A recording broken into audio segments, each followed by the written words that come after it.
نئی حکومت کو چیف منسٹر خالد خورشید صاحب کی سربراہی میں جو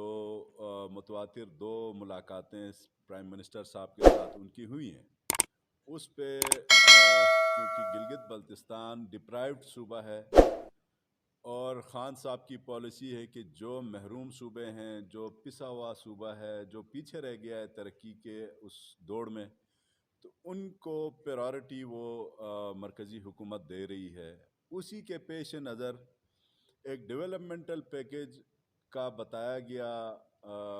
حکومت گلگت بلتستان کو کہ آپ اپنے پریورٹیز سیٹ کریں اور پھر ان کو ہم عملی جامہ پہنانے کے لیے ایک طریقہ کار اپنائیں گے۔ تو اس پہ یہاں پہ بہت ساری پریورٹیز میں کچھ آپ کو پڑھ کے سنا دیتا ہوں۔ فرام تھلیچی ٹو شاؤنٹر، یہ بہت بڑا ایک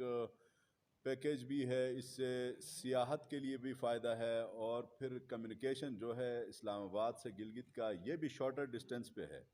پھر اسی کے ساتھ شاؤنٹر ٹنل بھی ہے، پھر extension of Jaglot Skardu road to Khaplu, Jaglot Skardu تو چل رہا ہے اس وقت، خپلو تک اس کا ایکسٹینشن ہوگا انشاءاللہ۔ اور پھر یہ federal P S D P کے ہیں، یہ جو ابھی میں آپ کے سامنے ڈسکس کر رہا ہوں۔ پھر 1000 کلومیٹر شنگل روڈز ہیں اور اس میں 700 کلومیٹر روڈ میٹلنگ ہے، علیحدہ ہے وہ، 75 نو بریجز ہیں اور پھر 200 سسپینشن بریجز کو آر سی سی میں کنورٹ کرنا ہے۔ یہ تمام 10 ڈسٹرکٹس میں یہ پروجیکٹس آئیں گے۔ اور پھر widening and realignment and metalling of road from چلا سٹی ٹو گٹیداس، اس میں ٹنل بھی ہے اور یہ بھی ایک ہمارے پاس آلٹرنیٹ روٹ ہوگا۔ اور پھر construction of metalling road from Bubin Astore to Shagarthang Skardu, یہ بہت بڑا پروجیکٹ ہے اور اس کے سامنے کاسٹ بھی لکھی ہوئی ہے۔ اس کے بعد پھر انرجی سیکٹر آتا ہے، اس میں 50 mega what hydro power project ہے عطا آباد، 30 میگا واٹ ہائیڈرو پروجیکٹ ہے گواڑی گھانچے میں، revision of 17 megawatt Satpara dam ہے، اس کے بعد 15 میگا واٹ پروجیکٹ ہے سکارکوئی میں، رن آف دا ریور پہ ہے یہ، پھر 15 میگا واٹ گلوداس میں ہے غزر میں، یہ بھی رن آف دا ریور میں ہے، 10 میگا واٹ ترمک میں ہے، یہ بھی رن آف دا ریور میں ہے سکردو میں، پھر 10 میگا واٹ گاشو جھیل میں ہے، اس کے بعد ریجنل گرڈ سینٹر ہے جی بی میں، پھر مائکرو پاور ہاؤسز ہیں ہر نالے میں اور اس کی لاتعداد ہیں، 10 15 سے لے کر 100 KVA تک کے چھوٹے پروجیکٹس ہیں۔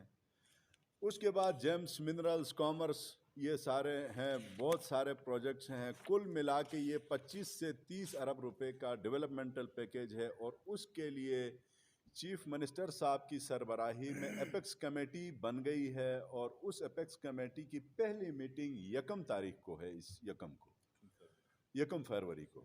تو انشاءاللہ تعالی پہلی تو ایک تو جنرل ہوئی تھی میٹنگ اسد عمر صاحب کی سربراہی میں، اس کے اوپر ڈسکشن ہوئی، اس میں خود بھی شریک تھا۔ اس کے بعد ایپیکس کمیٹی بنی ہے، اس میں چیف سیکرٹری صاحب، پھر چیف منسٹر صاحب، یہ سارے۔ تو یہ وہ پروجیکٹس ہیں جو گلگت بلتستان کے مستقبل کو اور گلگت بلتستان کی تعمیر و ترقی کو انشاءاللہ تعالی بہت آگے لے کے جائیں گے۔ انیشیلی طور پہ یہ ہیں، یہ پھر ایکسٹینڈ ہو جائیں گے یہ پروجیکٹ۔ سی پیک کی جو کمیٹی ہے، اس کے جو پارلیمانی چیئرمین ہیں، ان کے ساتھ بھی ہماری ایک تمام پارلیمان کی ایک میٹنگ ہوئی۔ سی پیک کی جو کمیٹی ہے، اس کے جو پارلیمانی چیئرمین ہیں، ان کے ساتھ بھی ہماری ایک تمام پارلیمان کی ایک میٹنگ ہوئی اور اپنی پریورٹیز ہم نے بتائی ہیں کہ جی گلگت بلتستان کو کچھ دینا ہوا تو گلگت بلتستان کے لوگوں سے آپ ان کی ترجیحات لے کے دے دیں، اور بہتر یہ ہوگا کہ آپ اس فیصلہ سازی میں گلگت بلتستان کی شراکت داری آپ اس میں یقینی بنائیں۔ تو اس پہ انشاءاللہ امید ہے کہ اس میں گلگت بلتستان کی ریپرزنٹیشن جب ہوگی تو پھر محفل میں بندہ بیٹھا ہو، فورم میں بیٹھا ہو، تو پھر اپنے حق کی بات کرتا ہے۔